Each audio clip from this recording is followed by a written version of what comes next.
everybody. Welcome back to the Nibiru channel. It is October 16th, 2016, and this is the ninth and last in the series of our iHeartRadio interview yesterday with Gary on the Front Porch radio program. So sit back and listen up. Power plants cooled down, so they're going to start melting down, and we're going to have a Chernobyl in every city along the river. Exactly. Yeah, and so not to mention, you've got the shaking of the earth that's going to happen. That's going to break these. Okay, Scott, just probably a few weeks ago, that pipeline. You remember hearing about that gas pipeline that broke down in Alabama? Oh, yes, I most certainly did. Okay. Well, it was supposed to affect Alabama, Tennessee, and most of the southern East Coast. And I live here in Nashville, and they were telling people on the news, look, don't freak out. Don't run to the gas stations and fill everything up that you have, because it's not that type of drought of gas. It's just we're kind of limited on our gas. Just fill up what you need to. We're still going to be able to deliver the gas. But see, something that small, something that minute, people didn't even listen. Man, they came out and brought their boats, their yachts, their weed eaters, their lawnmowers. Yeah. And I mean, they brought gas cans. They filled up, and gas stations were out of gas. People were lined up. And man, that we weren't even in a gas shortage. That was just you need to kind of conserve your gas consumption, is all we're asking. But people went nuts. So, I mean, if we have the ground shifting and the earth twisting and turning and gas lines breaking open and gas blowing up out of the ground, raw oil blowing up through the ground, it's going to pollute our waters, pollute our soil. And like you said, the shaking, the breaking of the bridges where you can't even get across a river anymore. And these are the little things that we're not even thinking about that's going to happen when this comes, right? You're absolutely 100% correct. Our modernization is, I hate to use this term, but it's going to be the death of you. Because people are entirely too modernized. Just think of the amount of people that you could cast out into the woods or the forest. And do you think they could live for a week on their own? Some people don't even know how to use a compass. So just think of all these modern people all over the world. They're going to be cast into the days of Mad Max and the Thunderdome. I mean, you're going to have massive amounts of crime, and that's going to be another issue that wasn't there in the Bible. We have so many things that are going to be different than from the biblical days into these modern days during this passage. And this time around is the absolute cleansing of this earth. That is what I truly believe. This is the dissension. This is the cleansing of the earth. And that is exactly what it will be. Mm-hmm. I truly believe that. And I truly believe that these governments are getting everything in line and are expecting that very, very thing. Because, I mean, if amateur astrologers and astronomers, amateur scientists, people like yourself, me, other people are able to look at data with, like, the limited amounts that we can with telescopes or whatnot, people like Gil Buzard coming out with their findings and all that, we know that the truly rooted, educated scientists that are in NASA and other places in other countries are well aware of what's going on. They're just not letting it out. But exactly, they're under federal disclosures, non-disclosures. Right. So we can see it. We can see it forming if we just kind of step back and look at the bird's eye view. It's all what we're told in Scripture is when it talks about all these things: wars, rumors of wars, pestilence, earthquakes, and all that. The very first thing we're told to do is be not deceived. Do not be deceived. For you will hear of wars, rumors of wars, blah, blah, blah, blah, blah. So our first commandment is not to be deceived. And I like the analogy because I talked to you last time about my friend Sherry, and she was talking about, she's the one that turned me on to the Delphi effect that I was wanting to talk to you about. How we're being shown one thing when really something else is happening, like a card trick. I gave the analogy last time. A card trick. They're forcing what card they want on us. It's just we think that we're able to make our own decisions and do whatever. And what we're trying to get to is the root of what is this card being forced upon us, right? I'm sorry, you cut out for a second. Oh, I'm sorry. I was like, with the card trick analogy, we're trying to figure out what card is being forced on us, right? Correct. Yeah, and it just makes it interesting. Okay, so Last time I had you on the program, you were talking about how come the spring and summer it's going to get really intense. What type of intensity is going to happen, and what do we need to be looking for? As far as intensity goes, the closer this exodus becomes, we are definitely going to see a massive increase in earthquake activity. Now, so far this year, I haven't looked for today, but the last time that we spoke, we were well over 42,000 earthquakes up to date for 2016.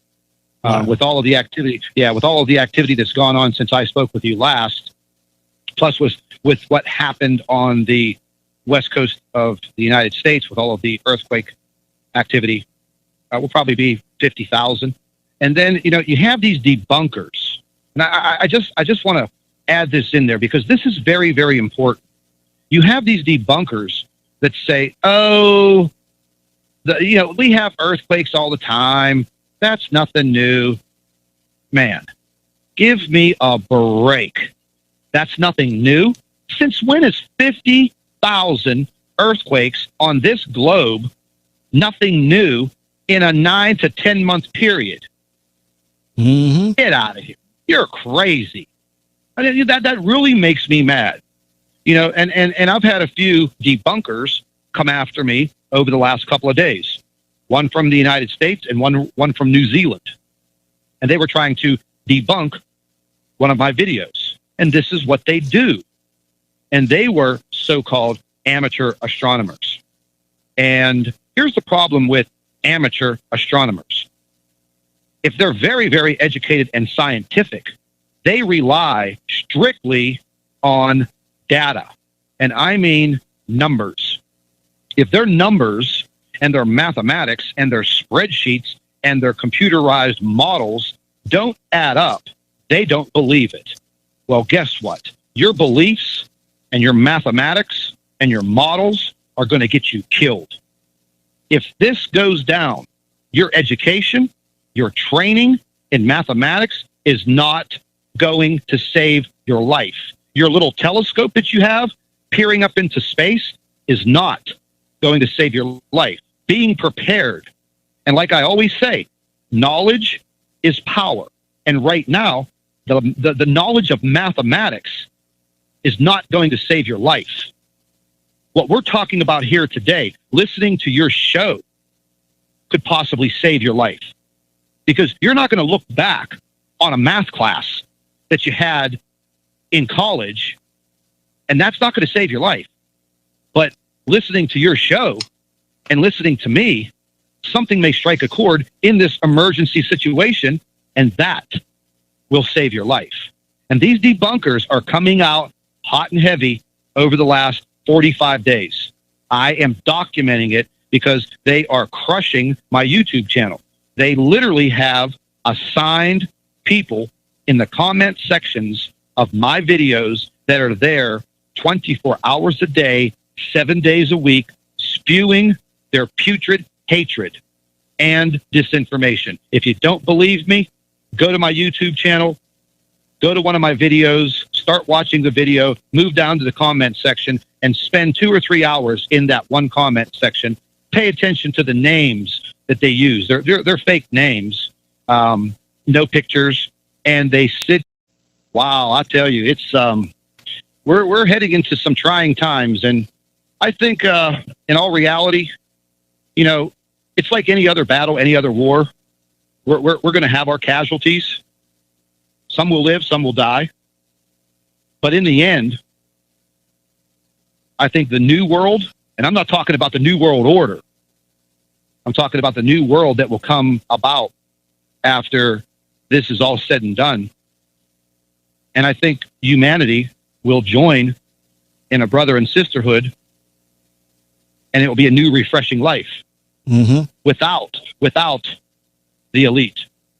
Because in 500 years from now, the archaeologists are going to dig them up and say, wow, look at this guy, oh, this must have been one of those elite that they talk about in that past history. Wow, what were they doing under these mountains? and they're all huddled together in fear because exactly the last verse of that. Let me just read. Verse 14 says, "Surely they are like stubble; the fire will burn them up. They cannot even save themselves from the power of the flame. These are not coals for warmth. This is not a fire to sit by." And the last verse of Isaiah 47 says, "That is all they are to you.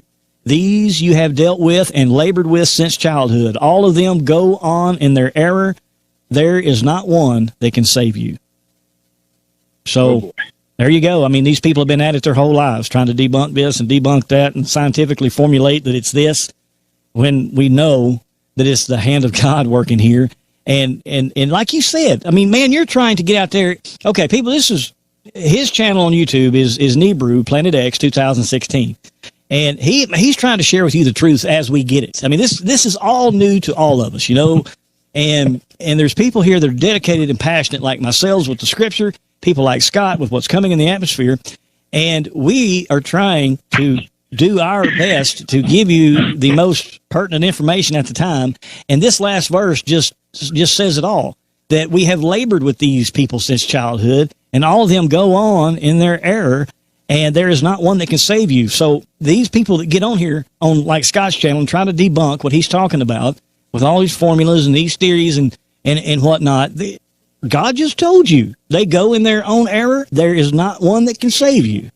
And so don't be misled. Don't be the first verse of that whole Matthew 24, Luke 21, Mark 13, the first verse. Do not be deceived. Don't be steered away from these people claiming that they have all these formulas and this and that.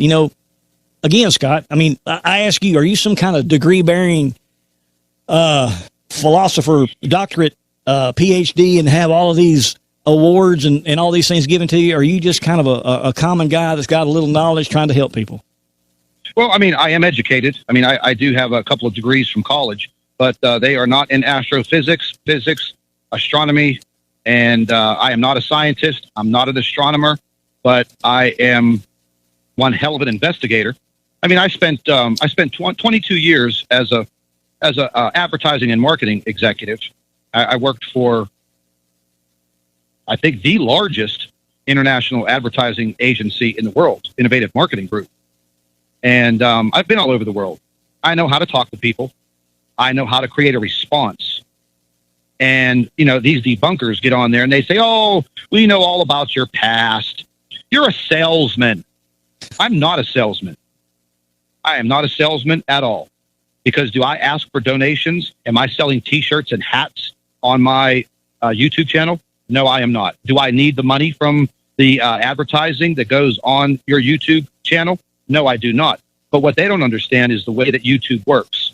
And they're always throwing this money issue at my subscribers. "Oh, look, Scott's making a bunch of money off of you while you're watching his videos." No, I'm not making any money off of the people that watch the videos.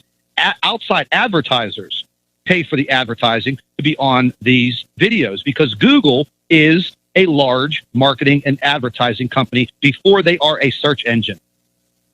And that's the bottom line. And the way that their internal algorithms work with all of their servers at Google and YouTube is they will push your videos to the forefront in their algorithms when you have the advertising banners in the beginning of the videos. Thank you very much. Yep. So Scott's a smart guy. And Scott does not come up here and produce word salad. I'm going to give you facts, and they're going to be right in your face. And it is up to you to determine what you want to believe. And if somebody is going to explain something to you and they're going to put it out of your realm of intelligence, then that means that is the sheep in the wolf's clothing, and they are trying to deceive you. Mm-hmm. Yeah, they're trying to deceive you, and they're trying to make themselves be superior to you. And you find that in the career that I'm in. Anyone who's out there, when you're out there on the battlefield of the highways, and somebody is trying to be superior to you, regardless of what it is, right off the bat, you're leery to all of that. Absolutely. But the reason I brought that up is because we are basically the least of these in a world of like educated scientists. You know what I'm trying to say? And we're trying to break it down into layman's terms so that the common man can understand it, because we care about the knowledge that we're sending to people. We don't want to impress them with all of these formulas and crap that we know. So, that's how God has worked throughout the Bible. He has used the least of those in a situation to further his will. And that's why I'm very adamant about listening to people like ourselves that really try to break it down into layman's terms and do all of that the way that we're doing it. So, yeah, keep doing what you're doing, Scott. And we're coming up on the end of the program. We've gone almost 2 hours, and right at the top of the hour, everything's just going to cut off on us. So I kind of want to get our goodbyes and our final analyze of this whole talk kind of taken care of before that happens. But, man, Scott, I've really enjoyed this time on the program. I mean, your audio quality is absolutely superb. I can't wait till you go back and listen to the refeed, because it sounds like you're sitting right here beside me. Well, believe me, in spirit, I am. Everybody that I come in contact with, over these last 6 months, that's really listening to this message. I'm starting to talk to the subscribers to the YouTube channel. I'm going to tell you the truth, Greg. I was about thinking maybe I ought to put together a toll-free number and hire people. Yeah, and have the toll-free number live for people that want to call in and ask questions. I have a website that it's live on the internet now, but it needs more development on it, because I can't personally be on the YouTube channel in these chat rooms and under these video comments 24 hours a day, 7 days a week. Although I do try to, get in there every now and then. But, those little YouTube trolls, they make your life a miserable hell. Mm-hmm. But as far as the amount of emails that we get every single day, I have a team of people that work with me. I just brought on a new lady who is a earth space science high school teacher, very accredited, and she's going to be helping us. She's actually the one that brought the magnetopause information to us and has been analyzing it. And I've surrounded myself with a pretty good team of people to help me, because I can't do it all on my own. But I'm going to continue what I'm doing. And to be honest, I don't have to do it. But you know what? If I go down, I'm going down in a blaze of glory, and I'm going to help my fellow man. I'd like to thank all of our Nibiru watchers. You guys do a fantastic job. Would also like to thank you for your loyal subscribership. You can continue to email your photographs and your video to NibiruPlanetX2016@gmail.com. And don't forget to share our videos with your friends and family members on Facebook. And subscribe to the Nibiru channel for all of our current updates. And like I always say, keep an eye in the sky.